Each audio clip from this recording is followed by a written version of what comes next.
Good day, everyone. Today, I want to talk about something that has quietly reshaped the way we live, think, and interact with each other: our phones. Now, don't get me wrong, phones are one of the greatest tools. They give us instant access to information, connect us with people across the world, and make life more convenient. But with every great invention comes unintended consequences, and phones are no exception. Let's dive into how phones are affecting us, not just as individuals, but as a society, and how we can strike a balance before we lose sight of what really matters. Phones and the decline of common sense. We hear it all the time. Common sense isn't so common anymore, and if you look around, it's hard to argue. Why? Because we've handed over so much of our thinking to technology.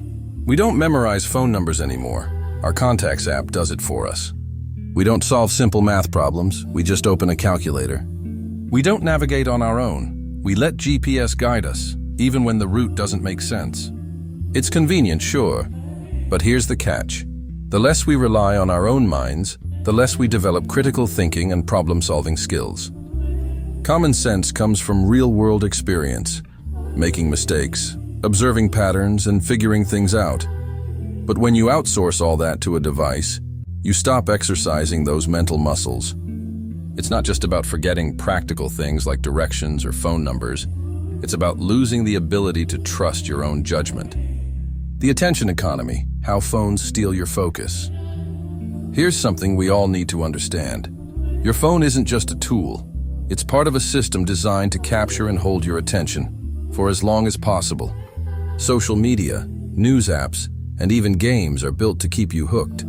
Every like, every notification, every endless scroll of content is carefully engineered to release dopamine in your brain, the chemical that makes you feel good.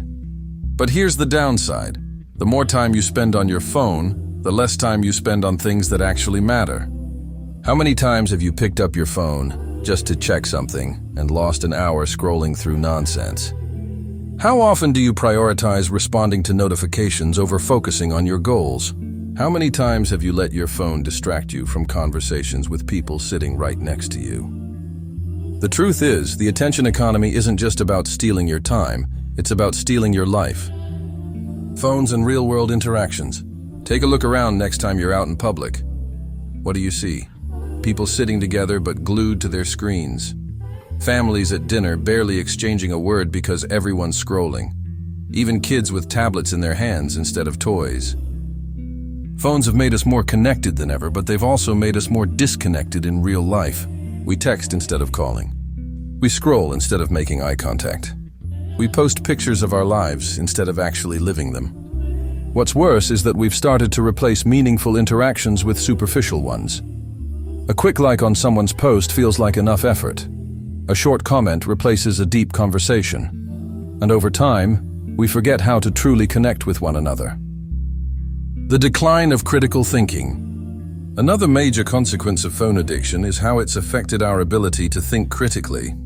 We're constantly bombarded with information, some true, some false, and some purely designed to manipulate us. But instead of questioning what we see, we tend to accept it at face value.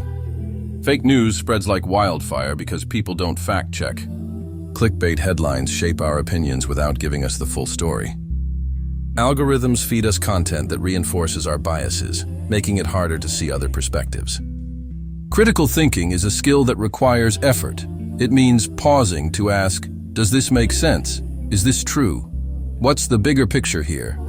But when we're constantly distracted by notifications and updates, we don't take the time to think deeply about anything. Convenience versus control. Phones have made life incredibly convenient, but we've paid a price for that convenience. Control.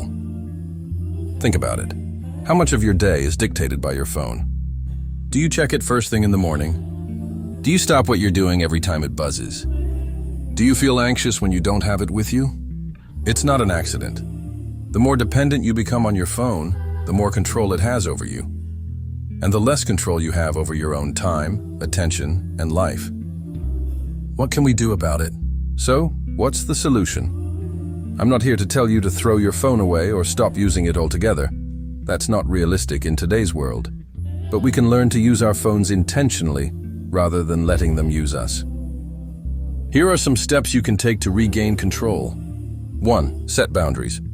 Create rules for when and how you use your phone. For example, no phones during meals. No screen time an hour before bed. Designate phone-free zones in your home. 2. Turn off notifications. Not everything requires your immediate attention. Turn off non-essential notifications so you're not constantly distracted. 3. Take breaks. Schedule regular breaks from your phone. Use that time to read, go for a walk, or simply sit and think. Or be mindful of your usage. Track how much time you're spending on your phone and which apps are consuming the most of it. If it's more than you'd like, make adjustments. 5. Focus on real-world connections. Make an effort to spend more time with people in real life. Have deeper conversations. Put your phone away when you're with others. A bigger picture, the world we're building. Here's the thing, phones aren't just changing us, they're changing the world. We're creating a society where instant gratification is the norm, where real relationships are replaced by digital ones, and where critical thinking takes a back seat to convenience. But we don't have to accept that. We have the power to choose how we use technology and how we let it shape our lives. Conclusion. Phones are powerful tools, but they're just that. Tools. They're not meant to replace our brains, our relationships, or our common sense. The world works in a way that rewards focus, discipline, and connection. The more distracted we become, the easier it is to lose sight of what truly matters. So take a step back, look up from your screen, reconnect with the people and the world around you, and most importantly, don't let your phone think, decide, or live for you. That's your job. Thank you.